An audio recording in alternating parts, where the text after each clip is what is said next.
Hello and welcome to the Seaborn Habits and Life Forms lesson series. Whether you're a student at Columbia National University, a volunteer planning to join the Rhine Lab Iberia Special Operation Team, or have seen this video on an online platform, welcome. I'm the substitute instructor of this class, Dr. Teminal, and associate professor in the Department of Biology at CNU. This class was originally taught by Professor Saria, but she was recently sent to the Rose Island on a mission. So I'm in charge of this class for now, so if you have any hesitations or academic questions, please feel free to communicate with me via email at the address on the slides.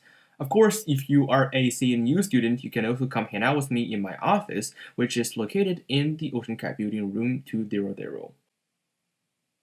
Alright, as you can see, this course is a straight credit elective consisting of 12 hours of theoretical lectures and 8 hours of lab sessions. There's not much expertise involved in this course, so I hope all of you will get a beautiful grade at the end of it. The grading system for the course consists of 3 parts: 50% of theoretical knowledge, 15% of attendance, and 35% laboratory operation. The pass line for this class is 70%, which means that even if you get a perfect score for the attendance and the theoretical knowledge, you still need to touch those Seaborn in order to get the remaining 5% of the marks. Unlike other courses, you may choose to take a written exam at the end of the course, or you may choose to do a group research presentation. 2 weeks before the final quiz, you can email your choices, and if you want to do a group research presentation, please send me a list of the group members as well. Please notice that if you do not make your choice by the end of the deadline, I will default to the written quiz and the result cannot be changed. Today's lesson is a brief introduction. We will introduce a few points and expand on our knowledge of how the seaboard of Iberia live on this continent. By the end of the part of the course, you should be familiar with the species and hierarchy of Iberia seaborn. Their body structure, survival mode, habitat distribution, and their mysterious community. Then, to have a better understanding about the seaborn biological structure and cell structure, you have to learn about the relationship between the seaborn and the Iberian culture before the silence occurred. You will also learn about the use of abyssal hunters' weapons, the organism-based machines, and how to counter seaborne attacks. This is a basic class, so if you are worried about deeper microbiology, we won't drive the ship that far yet, so don't worry. By the way, I'll be hosting a biology breakfast with Rhine Lab experts in the midterms. So if you are interested in Seaborn because of this class, please feel free to join our activity. Now, why do we need to learn about Seaborn? I will put here a quote from a legendary abyssal hunter that is accurately sum up the magic of the Seaborn race, which is characterized by their constant evolution, and thus becoming more advanced. Even some Seaborn have evolved to the point where they can speak human language. Now, when we think of the word evolution, we probably associate it with long periods of accumulation and change. For one species to evolve into another, it has to undergo thousands of years of evolution.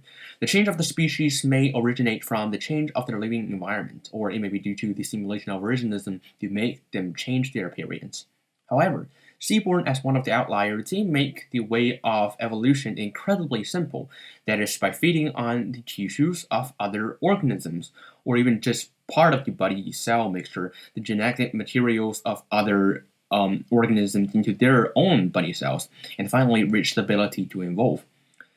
Seaborn cells remain totipotent, which means cells that have the capacity to self-renew by dividing and differentiating for a long time, producing reverse transcriptase to integrate the genetic material of foreign tissues into their own genetic material. Reverse transcriptase is an enzyme that transcribes single-stranded RNA into DNA. So if you want to fly, try eating a bird. If you want to grow some limbs, you can eat some reptiles that fell into the sea. And of course, if you want to learn to talk, well, then you might as well try a human. In this way, Seaborn begun its evolutionary path. We will tell you about the specific evolutionary principles in the following courses. It is worth mentioning that the Rose Island, as a pharmaceutical company, surprisingly has a deep understanding of Seaborn, and they have gained ample experience and expertise in the battle with Seaborn as well. After introducing the way Seaborn evolves, we'll briefly introduce the types and tiers of the Seaborn. As you can see, this is a Seaborn hierarchy pyramid, with the lowest level being the least involved Seaborn, and the second level involving organs that is more suited to their survival, all of which gave them a different advantage. It is worth mentioning that our recent research found that the Seaborn's use of the mark of the ocean, which is hair, has become increasingly alarming. We will talk about it in detail in the next lessons. The third level are the Seaborn that has involved special abilities, and here we will emphasize the concept of nervous impairment. Next, you may notice that the fourth level seems to be the only kind of Seaborn. This Seaborn involved the ability of human language, which is also the beginning of the formal stage of civilization of Seaborn. This intelligence and ability is a revolutionary discovery.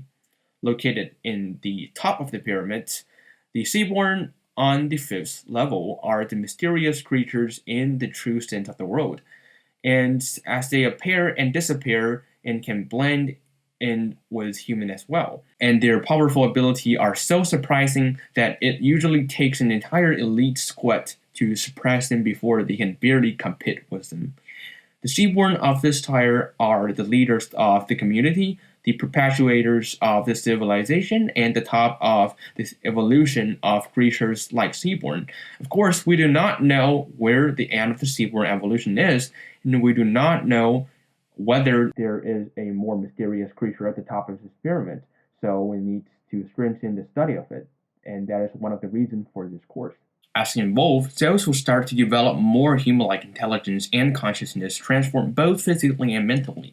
These more sophisticated Seaborn are responsible for spreading their knowledge to their kin. Despite their differences in biology, all Seaborn are treated as equal and have never been observed fighting one another for food. We will introduce each different Seaborn in detail in the next lesson, and you should take some good notes on each Seaborn's habitat by then. Here, I will first give you some names and corresponding pictures so you can take a picture first. Or you can turn to the epidix of the textbooks. What we're about to cover, as many of you may know, is nervous impairment.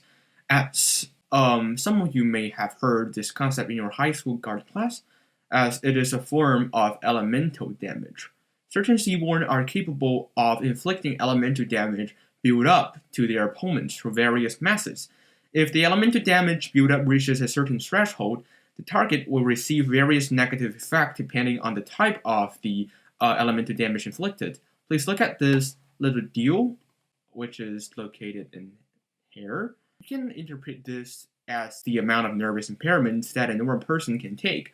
Once we suffer an excessive amount of nervous impairment, the body will suffer a great deal of damage, and this damage will make a person temporarily into a dizzy mode, for example, unable to move, and for internal organs to cause some damage. The principle behind nervous impairment is also very simple. In case some students do not have a background in this area, we will first introduce our nervous system. This is our neuron, which is roughly divided into these parts. If you do not have the basic knowledge in this area, don't worry. You just need to understand the part of dendrites and terminal branches. I will show you where they are. Here and here. These four neurotransmitters enter and exit. Our memories and sensations are actually signals that are carried by neurotransmitters and then transmitted step by step by neuron to our central nervous system, which are spinal cord and brain. We can think of a neuron as a water pipe, like this. If we want to pass water through the pipe to the another end, like from A to B,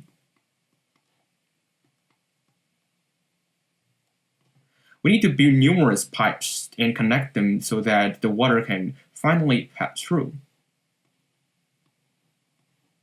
Like I can build numerous pipes, and each of our neuron is a part of this complex transmission system. The diagram explains how neurotransmitters are transmitted between two neurons. The neurotransmitters are released from the terminal buttons of one neuron through a tiny vesicle, which is then received by the dendrites of another neuron. All our sensations have transmitted in this way by the nerves to our central nervous system, which then transmits them through the afferent nerve. With the background knowledge, we can move on to the next section. Seaborn releases a toxin that is a substance that promotes neurotransmitter reuptake, which can lead to the reabsorption of the neurotransmitters by the neuron. That is, those neurotransmitters are not able to transmit properly to the dendrites of another neuron. Then let me show you the whole process. First of all, go out and goes in. Goes out, but goes in. Yeah, which affects the normal functioning of our body. Let's go back to the example of the pipes. And the phenomenon of reuptake is actually equivalent to taking the water that is about to go to the next pipe and continuously flowing back to the original pipe, which causes us to not be able to transport that water properly, right? When we are not able to transport neurotransmitters properly, our bodies are out of whack. And this is the true nature of the neuro's impairment. It is worth mentioning that different seaborn also have different methods of spreading toxins. Seaborn in general rely on attacks to spread toxins on the surface of the body, but there are some seaborn that relies on more specific methods. For example, by releasing aura that cause nervous impairment, or by storing a large amount of body fluid inside of their own bodies and releasing the fluid when they got hurt. All of these can be seen in our table on the right side. We will talk about more how the different species of seaborn use their body structure to spread toxins in the later classes. Finally, let's talk a little more about seabornization. This phenomenon is not surprising at all, because the abyssal hunters originated as hybrids born of human and seaborn. If you have never heard of them, I can briefly introduce them here. Abyssal hunters are an organization that fight against the seaborn, and because they have the blood of the seaborn inside of them, they know more about the habits of these creatures. And Rhode Island's latest research on the Saltifera navis case shows that seaborn cells can also infest the human body like a virus.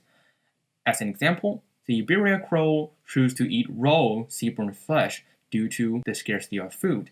And because some seaborn somatic cells were exempt from digestion, they integrated into the human body and have since begun to encroach the living space of other cells.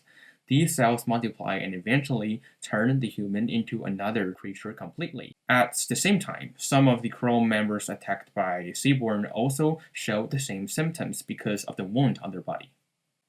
Therefore, Dr. Kelset in Rhode Island speculated that seaborn's bodily fluid might be the key to seabornization. Because of the aggressive nature of its cells, once seaborn's bodily fluid are allowed to enter the body, there will be a risk of seabornization.